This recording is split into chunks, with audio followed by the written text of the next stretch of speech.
এদিকে পঞ্চগড়ের ওইদিকে আমাদের চিকেন নেক নাই। তো আপনি মানে হুজুগে একটা বক্তব্য দিয়ে ফেলছেন। এটাকে আগ্রাসন বিরোধী লড়াই বলে না। আগ্রাসন বিরোধী লড়াই একটা কৌশলের খেলা। যেই কৌশলটাতে আপনি কি করবেন? এটা কি মাইকে বলে করবেন? বলেন। মাইকে বলে করবেন? সীমান্তে নাগরিক হত্যার বিষয়ে আপনি কি করবেন? এটা রাষ্ট্রের একটা পলিসি, নীতি। এ বিষয়ে রাষ্ট্র খুবই নতজানু। নিচ্ছে না। এ তো জোরে বক্তব্য দেওয়ার লাভ নাই তো। আমার বিজিবিকে আদেশ দিতে হবে। এটা কি মাইকে ঘোষণা করে আদেশ দিতে হবে? পানির হিস্যা আমি বুঝে চাই।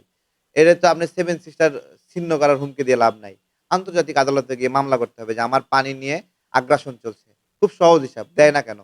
আমরা তো এটার কথাই বারবার বলতেছি। তিস্তার উপরে আগ্রাসন হচ্ছে, পদ্মা নিয়ে আগ্রাসন হচ্ছে। এগুলো আমাদের নদীগুলো শুকায়ে গেছে। এই বিষয়গুলো কৌশলগত অবস্থান নিতে হবে। কৌশল নিয়ে কাজ করতে হবে। তাই না? ভারতকে বন্ধু ভাবে যারা, ঠিক আছে? এই বন্ধু ভাবার জায়গাটা বন্ধ করতে হবে ১ম এ।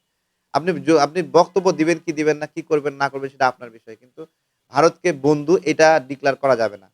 ভারত আমাদের কখনোই বন্ধু না ভাই। এদের একটা ধূলিকণাও আমাদের বন্ধু না। এই সহজ বিষয়টা মাথায় রেখে আপনারা কাজ করেন। যত পলিসি আছে এই জায়গায় ভারতকে একটা প্রতিযোগী হিসেবে আপনি ধরেন। ভারতকে প্রতিদ্বন্দ্বী হিসেবে ধরেন। এই ছাড়া বাংলাদেশের কোনো মুক্তি নাই। আপনাকে প্রতিযোগিতার জায়গাটাকে বার্গেইন করতে হবে। সেই বার্গেইনের মাধ্যমে এখানে কোনো মহব্বত দেখানোর সুযোগ নাই, মায়া দেখানোর সুযোগ নাই। গিভ অ্যান্ড টেক আপনি কি দিবেন আর কি নিবেন। সোজাসুজি হিসাব। এত প্রেম, এত প্রীতির দরকার নাই তো।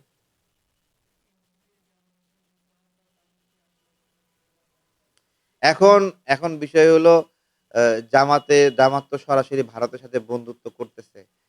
সেই জায়গা থেকে এনসিপিও বলছিল জামাত হলো ভারতের দিল্লির এক্সটেনশন। তাই না?